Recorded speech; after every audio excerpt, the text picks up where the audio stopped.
Hello everyone, I am Bindu Chaudhary. Welcome to my channel point educator. और यहाँ हम बात करते हैं point to point topics for exams.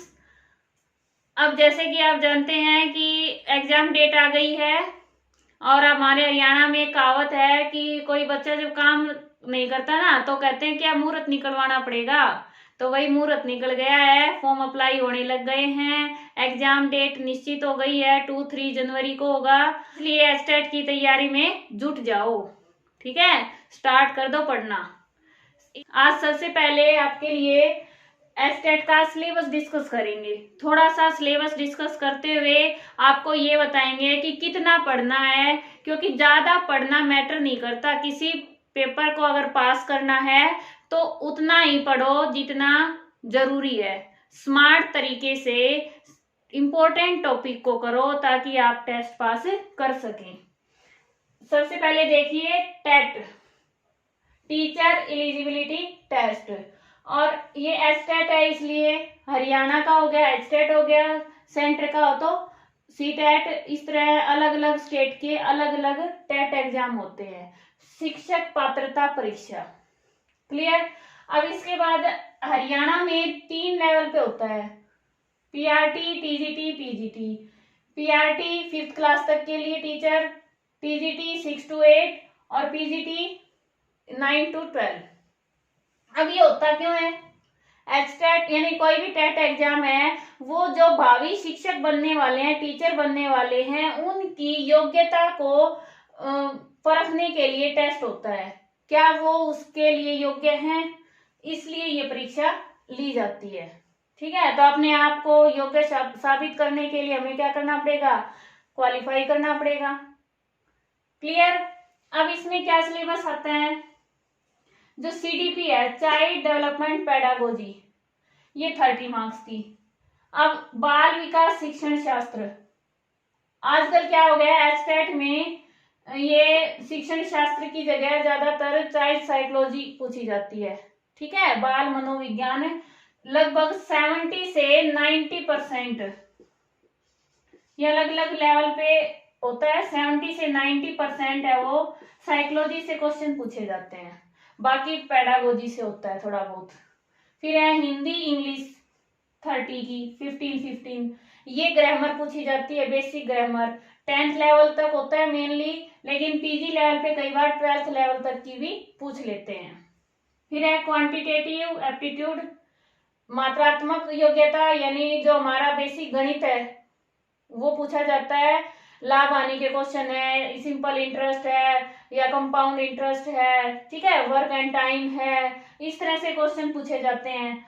और फिर रीजनिंग, वो भी सिंपल पूछी जाती है कि हमारी लॉजिकल जो मेंटल एबिलिटी है वो कितनी है टीचर की। फिर हरियाणा जी के अवेयरनेस, अवेयरनेस यानी करंट अफेयर, उसके 2-3 क्वेश्चन होते हैं। हरियाणा जीके के होते हैं सिंपल क्वेश्चन, ये 30 की। ये जो 90 मार्क्स का है ये सभी लेवल पे होता है, तीनों लेवल पे ये 90 मार्क्स का कंपलसरी है, सभी के लिए होता है। और बच गया हमारा सब्जेक्ट। अब सब्जेक्ट टीजीटी और पीजीटी पे जो बीएड और मास्टर्स में सब्जेक्ट होता है वो होता है हमारा 60 नंबर का। क्लियर। और पीआरटी में 30 का मैथ्स कर देते हैं और 30 का ईवीएस कर देते हैं। पीआरटी में ये 2 पार्ट होते हैं और बाकी में 60 का सब्जेक्ट होता है। अब बात आ गई हमारी कि टोटल हो गए 150। अब क्वालिफाई करने के लिए 60% चाहिए, यानी 90 मार्क्स चाहिए। अब मैं आपको बताती हूँ सबसे बड़ी मिस्टेक क्या होती है। हम ये सोच के चलते हैं हमें 90 लेने हैं, यहाँ पे हमारी फर्स्ट मिस्टेक। हमेशा अपना जो टारगेट है वो 100+ रखो, तब आप 90 इजीली ले पाएंगे। ठीक है, 100+ टारगेट रखेंगे फर्स्ट। अब बात आ गई हमारा कि भाई 100+ तो लेने हैं, लेकिन पढ़ना कितना है, क्या सब्जेक्ट पढ़े और क्या छोड़े।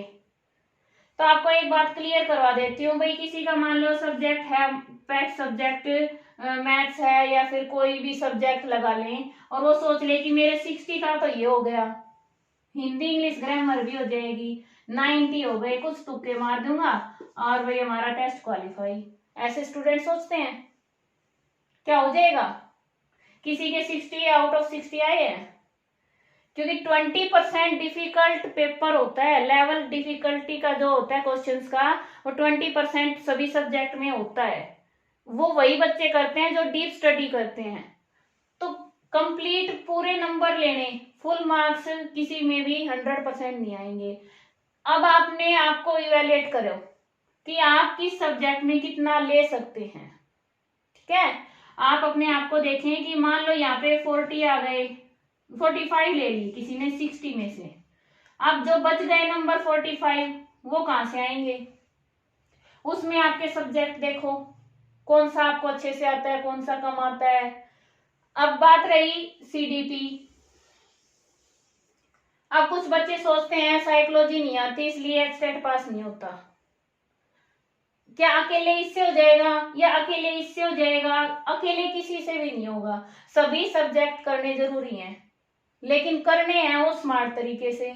अब वो स्मार्ट तरीका क्या है वो अभी आपको बताऊंगी मैं। साइकोलॉजी कोई ऐसा सब्जेक्ट नहीं है जो सिर्फ एटस्टेट के लिए ही है। आगे स्क्रीनिंग टेस्ट होगा उसमें भी काम आएगा, और साथ साथ आपकी टीचिंग है वो इम्प्रूव होती जाएगी। आप बच्चों का डेवलपमेंट कैसे होता है ये समझेंगे, समझ के अपनी टीचिंग में अप्लाई करेंगे, उससे आपकी टीचिंग बेटर होती जाएगी। तो इसको आप एक एज ए सब्जेक्ट नहीं, आप ये समझिए कि आपको ये समझनी है अपनी टीचिंग को अच्छा बनाने के लिए। ठीक है, मैं अपने चैनल पे करवाती हूँ आपको अच्छी तरह से समझाते हुए टॉपिक करवाती हूँ, फिर टेस्ट सीरीज करवाती हूँ। अब क्या है कि एक पेज लीजिए, उस पे लिखिए सब्जेक्ट। लिख लिया। अब सब्जेक्ट को 3 इसमें कैटेगरी में डिवाइड कर लो। जितने इसमें सब्जेक्ट है ना, 3 कैटेगरी बना लो। फर्स्ट में क्या लिखेंगे? वो सब्जेक्ट जिसपे आपकी फुल कमांड है, जो आपका पेट सब्जेक्ट है। भाई आपको इसमें तो डाउट होता ही नहीं, भाई ये मुझे अच्छे से आता है। हो गया। सेकंड आप लेंगे एवरेज। एवरेज सब्जेक्ट जिसको पढ़ना नहीं पड़ेगा, आप 50-60% तो मान के चलते हैं। जैसे हिंदी है हमारी, कि भाई हिंदी हमारी मातृभाषा है और उसमें हम ले लेंगे, ग्रामर इतनी तो आती है। वो हो गया एवरेज। अब हो गया हमारा तीसरा डिफिकल्ट। डिफिकल्ट कौन सा? अब हर बच्चे के लिए अलग डिफिकल्ट। अब मैं कह दूं कि भाई किसी को इंग्लिश डिफिकल्ट लगती, किसी को मैथ्स लगती है ना, लेकिन सबका अलग अलग होता है। इसलिए आप अपने हिसाब से 3 कैटेगरी बनाओ। अब जो सब्जेक्ट आपको अच्छे से आता है, फुल कमांड है, उसको लो। उसकी डेली आप 4, 5, 6 जितने टॉपिक कर सकते हैं रिवीजन करो। क्योंकि कई बार क्या होता है, हम और में उलझे रहते हैं और जो हमें आता है ना उसका रिवीजन नहीं कर पाते और उसी में गलती कर देते हैं। दूसरा फायदा क्या होगा कि इससे कॉन्फिडेंस बढ़ेगा। आप पेपर तैयारी के लिए बैठे हैं, आपने कोई ऐसा टॉपिक उठा लिया जो आपको नहीं आता, या सीधा ही आपने मॉक टेस्ट उठा लिया, करके देखा नहीं आया, नंबर कम आ गए, आपका मोरल डाउन हो जाएगा कि मुझे तो नहीं आता, मुझसे तो नहीं होगा। आप सबसे पहले वो टॉपिक करो रिवाइज जो आपको अच्छे से आते हैं। इससे आपका कॉन्फिडेंस बढ़ेगा कि मुझे इतना तो याद है, इतना आता है और अभी सीख लेंगे। ठीक है, तो सबसे पहले रिवीजन करो उन सब्जेक्ट का जिस पे आपकी फुल कमांड है। Second average. अब एवरेज में जो सब्जेक्ट है, जो आपको कुछ आता है, कुछ सीखना है, उनको उठाओ। उनमें आप वो टॉपिक रिवाइज करो जो आते हैं, जो नहीं आते उनको सीखो, ताकि आपका ये भी इसमें आ जाए कि आप में यहाँ भी श्योर हो जाए कि भाई इतने नंबर आ जाएंगे। ठीक है। अब थर्ड आपका डिफिकल्ट। जो आपको डिफिकल्ट लगता है सब्जेक्ट वो चूज करो। मान लो किसी को मैथ्स लगता है और किसी को लगता है भाई इंग्लिश, 2 अलग अलग सब्जेक्ट हो गए। जिसको मैथ्स मुश्किल लगता है तो कुछ टॉपिक इंपॉर्टेंट ऐसे होते हैं जिसमें हमेशा क्वेश्चन आता ही आता है, तो उनको सीखने की कोशिश करो कि भाई इसमें से क्वेश्चन 100% आएगा। वही टॉपिक करो तो कम से कम 5-6 क्वेश्चन आपके ठीक हो जाएंगे। इंग्लिश में भी ऐसे ही। लेकिन आपने अगर साइकोलॉजी को बिल्कुल ही छोड़ दिया, आपने ये नहीं किया, तो आपके 30 मार्क्स में से तो आने की संभावना कम हो जाएगी। इसलिए मैथ से ज्यादा इस पर ध्यान दो, ये ज्यादा नंबर का है। यही बात समझाना चाहती हूँ कि डिफिकल्ट जो आपको सब्जेक्ट लग रहे हैं उसका मार्किंग पे ध्यान दो कि कितने मार्क्स का वो आएगा आपके लिए, वो इम्पोर्टेंट कितना है, उसके अनुसार टॉपिक करो। अब इसमें अगर आप इम्पोर्टेंट टॉपिक कर लेंगे, सिर्फ इम्पोर्टेंट टॉपिक कर लेंगे पेपर तक, तो आपके 20 और 25 के बीच में मार्क्स आ जाएंगे। मैथ में तो 10 ही आएंगे, आप कितना ही कर लो, क्यों 10 नंबर का आ रहा है, उससे ज्यादा कहां से आएंगे। हिंदी आपकी 15 की आ रही है तो 15 ही आएंगे, हरियाणा जी के 10 है तो 10 ही आएंगे। यानी क्या है कि जितने नंबर का सब्जेक्ट है उसकी इंपॉर्टेंस के अनुसार आप तैयारी करो। ठीक है, ये तो बात हो गई कि हम भाई ये करेंगे कि सब्जेक्ट की इंपॉर्टेंस देखते हुए तैयारी करेंगे।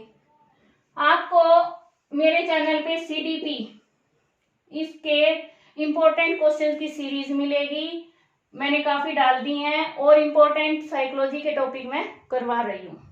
ठीक है, दूसरी बात है कि एक एक्शन प्लान बनाओ अपना। टाइम टेबल नहीं बना सकते लेकिन एक्शन प्लान जरूर बनाओ।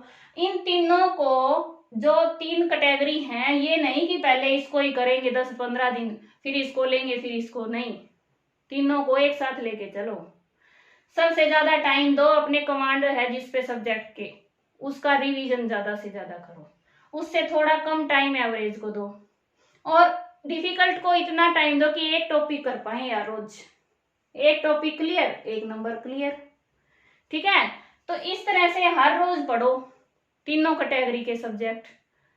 धीरे धीरे आप अपने आप में देखेंगे आपको कितना कॉन्फिडेंस आ गया है कि आपकी पेपर की तैयारी अच्छी हो रही है। क्लियर। अब एक्शन प्लान बनाने में मैं आपकी मदद करूंगी, नेक्स्ट वीडियो लेके आऊंगी जिसमें आपको बताऊंगी कि आप टॉपिक वाइज कैसे एक्शन प्लान बना के और अच्छा स्कोर करेंगे, सिर्फ क्वालिफाई नहीं, स्कोर भी अच्छा कर पाएंगे। क्योंकि मैंने अप्लाई किया है और मैंने 10 से ज्यादा बार एचटेट क्वालिफाई किया है विदाउट एनी कोचिंग, सिर्फ और सिर्फ सेल्फ स्टडी से। ठीक है, तो आप भी कर सकते हैं, कोई मुश्किल नहीं है। लेकिन प्रॉब्लम क्या है, सही गाइडलाइन नहीं मिलती और प्रॉपर तरीके से तैयारी नहीं करते, इस वजह से एचटेट नहीं हो पाता। इसके लिए मैं आपके हेल्प के लिए तैयार हूं और मिलते हैं नेक्स्ट वीडियो में आपके साथ। पढ़ते रहिए, जुड़े रहिए चैनल से।